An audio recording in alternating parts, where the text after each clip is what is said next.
In last lecture, we have integrated our custom server, Shopify local server, which is responsible for handling products data and providing a couple of queries and mutations we can test out. In this lecture, I would like to talk more about GraphQL, and I would like to show you also Shopify GraphQL API. Okay, so let's start here in a GraphQL Explorer. And let's talk a little bit about Shopify API. I have created our local Shopify API you can get from my GitHub repository as the mirror of the Shopify API. So this API defined here, our local server, is providing queries and mutations you can also find on the Shopify API. So it's easy to test out functionalities also locally. Now we'll take a look on the Shopify API so you can compare them together, and we can maybe understand a little bit documentation of the Shopify API. So maybe in the future, when you want to integrate Shopify and you want to access some additional queries and mutations, you know how to proceed. Okay, first let's go to our congators, and let's see here in our server we have also examples folder, and in examples folder I have defined here for you queries and mutations you can use in our GraphQL API. So you can use all these queries here. Okay, we already created this get products query we already defined in the last lecture. So that's the queries we have been defining in the GraphQL Explorer. We have been writing it there, but this defines even more fields here. So you are defining here all of the fields actually. So when I will copy paste, when I will copy paste this, all right, and I will copy paste it, and I will go to browser and I will paste it here. All right, I should be able to execute this query, get all products, and this will get me a list of all of the products with additional information specified as the fields here. This you might be not familiar. That's an additional thing when you are defining the query name. You can specify here also arguments. In this case, it's a 250 as a first. This is a $$ first is the name of the variable in a GraphQL. When you want to create a variable or parameter in the argument of the query, you are prefixing it with a $. Here is a first. To the first, I'm assigning by the default 250, and this first with 250 will get here as the argument to the actual query. So here you can imagine this is 250. Okay, but I'm getting here it is from a variable first. Okay, so this is a way. So you can make a query from your application as you will be making queries from our Next.js application, and next to the body, I can also define the arguments to my query. So I can, for my code in the Next.js application, and I'll be making a query here. I can define here to this query of a product, I am defining that I would like to fetch 250 or 300 of the products, and I can specify directly in the query itself. So that's the reason why we are specifying here this parameter. Okay, but what I want to show you here actually is not this, but here in the links, in the IndexMD, you can find the links to a Shopify API so we can explore it a little bit more. I would suggest you to start with Shopify Storefront API, or actually not, Storefront GraphQL, okay? So that's the basically Shopify API server, okay? So that's their GraphQL API server. Okay, so later on we'll be integrating the Shopify. Actual Shopify will be making the request basically here. Okay, so when I will open this, okay, and see here is a GraphQL Explorer, but it's for actual Shopify. We are not on the local host any longer. We are on a Shopify website, shopify.dev, and we can open here docs, and on the docs you can see here they have a queries and mutations. They are a little bit different because they have a query here with the query root. Click at this, and here you can see here all of the queries you can perform. So you can fetch all the articles, if you have no Shopify blogs, collections, and so on. What we are interested in here is a product. So let's find here a product, and here a product. You can see here Shopify query defines multiple arguments, not only the first as we are defining, but also last, then after, before, query, and so on. We are defining just first. No worries about it. You can read about these parameters in actual description of the product itself. But as you can see here, this product query is returning product connection as we have defined in our API.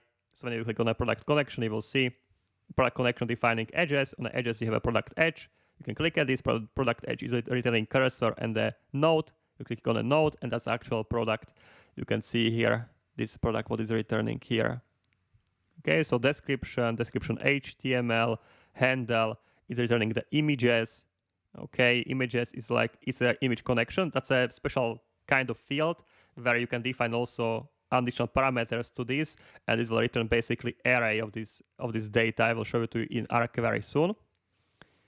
Okay, and that's all of the fields you can specify it on the query itself. Okay, so when I would like to replicate this in this Shopify API, I would do it like this. Okay, let me write here a new query. Okay, so this is executing the shop query. We don't want to execute here shop query, so let me write here. Okay, so we are going query, square brackets. We would like to get here products, square brackets, and we'll specify here also parameters, right? So parameters first, or I will say here first, let's say 100. Oh, let's say first 10. Okay, and here we come. We can define here page info. So I will go back to products edge. So we are getting here from our, let's see, products. Let's find them again. Products here. So we are returning here product connection. We can click on the product connection. On the product connection, we are getting edges. So okay, I'll define here edges. On the edges, I'll click on the edges now. On the edges, we have a node. So okay, node, square brackets. On the node, we are getting, let's say description HTML. Okay, so description, don't see. Description HTML. We have here handle, all right, handle. We have here for sure title.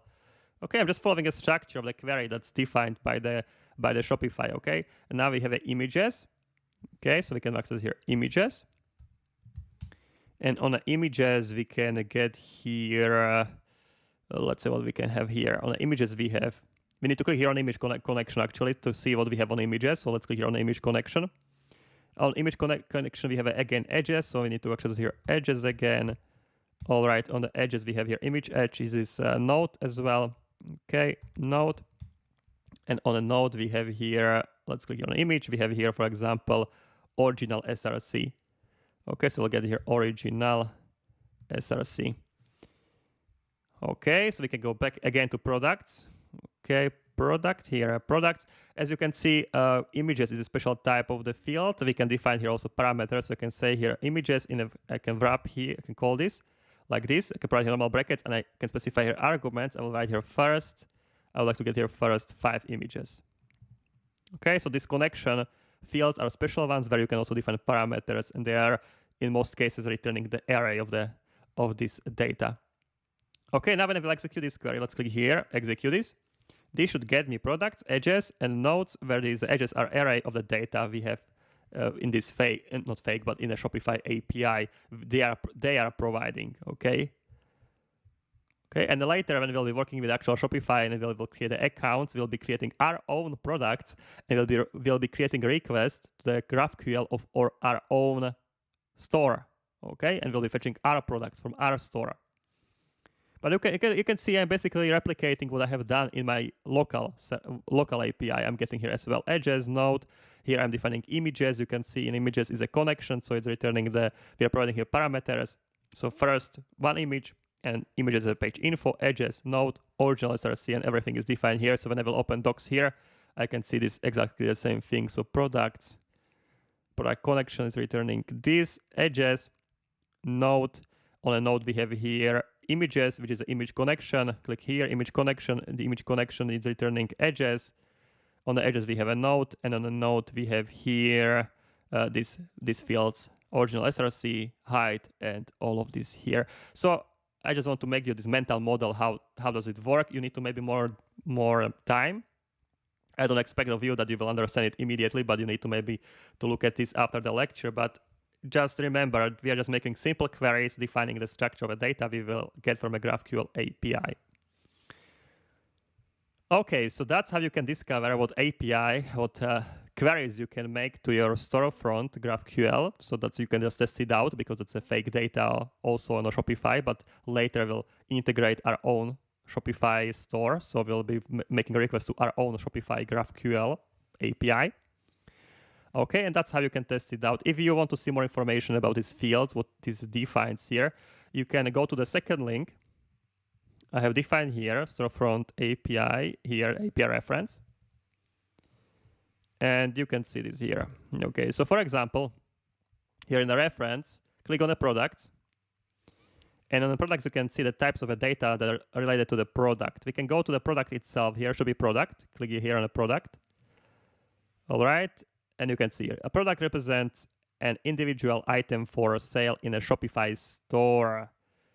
Okay, products are often physical, but they don't have to be, and so on and so on. These will be products we'll be creating in our Shopify store when we will be creating accounts. And you can see here what types of fields we have on this Shopify, on this product. Let's compare it, okay? So let's compare it. Let's go to here, and we can see here product. And this type of a product you can see here, all right? And on the product, we have a connections, okay, connections. And we have connections of a collections and images. So let's see it. Let's see collection of images. So you can, here are collections itself, you can see here. And images we have down here. Okay, so that's a collection of the images that defined on a product structure. You can see it, you can compare it. Yes, we have these connections of images, and you can see here is an image connection. And image connection can return these types of a data, max height. Oh, actually, these are arguments.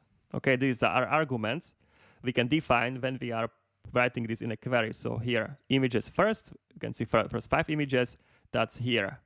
That's this integer here. Returns up to the first n elements from the list. If I would specify last, returns up to the last n elements from the list. If I would specify my max height, this would get me images only in between this height of 1 and 2048, depending on the integer. So that's the conditions on which we would like to return our data. Yeah, that's the arguments. You can see the arguments here. If you want to see the data it's returning, this collection is returning, you need to click on the images, image connection, click here. All right, and on image connection, you can see here it's returning it's specifying fields, edges, and the page info. Click here on the edges, image edge. And image edge, we will have node, which is the actual image itself. So click here on a node, and you can see that all the fields we can specify as the return for the image. So alt text, height, ID, original src, transform src, and so on. So I can specify this here also.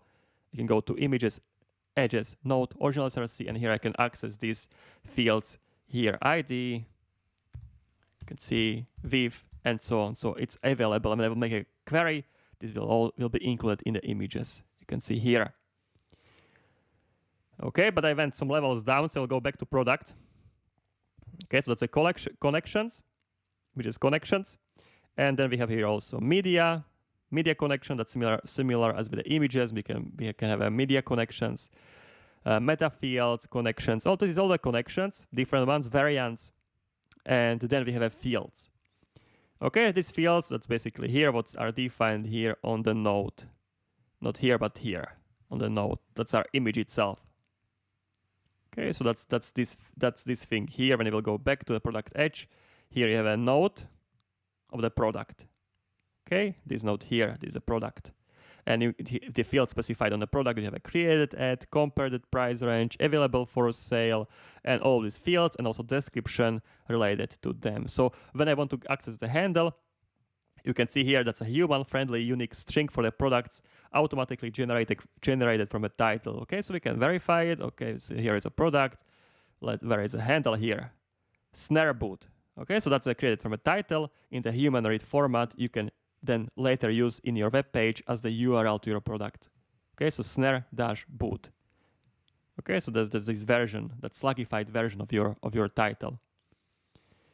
And that's how you can discover entire API of the GraphQL, what you can do and what you can fetch, what queries you can provide, what parameters you can provide, what arguments you can provide, what data you're getting back by just inspecting your docs and the queries. Okay, so I can explain here any queries I want. For example, on a Shopify, you can write a blogs.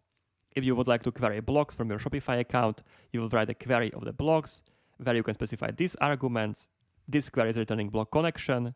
On the block connection, I would access the edges. On the edges, I would access a node, which is an individual block. Here you can see the structure of the block.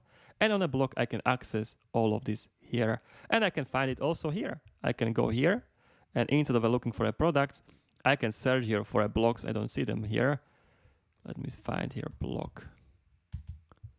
Okay, maybe block will be not part of a storefront API. All right, maybe it will be part of some other API. Let me see here. Let's search here for a block. All right, so online store blocks. Yeah, it's actually under online store. So here, reference, online store here, and here should be block. Yeah, here. And here is the structure of the block.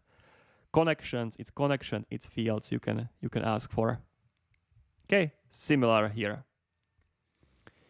Okay, guys, and that's basically all you need to your storefront API, and that's what I'm defining here, how I was inspired to create this fake API. So I have defined a couple of queries. I put a bunch of data together, and here we have our local API we can be using as a testing. So we don't need to integrate any Shopify just yet. It will come later. Okay, but enough of this, guys. I think we have spent here already a good amount of the time just explaining GraphQL, but I found it important for you to understand how we are getting this data and how we are formatting this data. By the way, I have an entire course about GraphQL, so maybe if you want to dive more into GraphQL, how you want to create your own server, maybe you want to watch this course. I will be not explaining how we are doing it in this course. Here, if you just want to consume queries, okay, you would like to just use queries to consume data from a Shopify or from our local API server. Okay, guys, so now we can close this. We don't need it. And from this point on, always make sure your localhost 3000 and localhost 4000, they are running together. So in your terminals, make sure your Next.js server and localhost 3000 at the same time localhost 4000 are running together while we'll be working on this course, while we'll be working on our application. That should be it from this lecture. Let's continue in the next one. Cheers.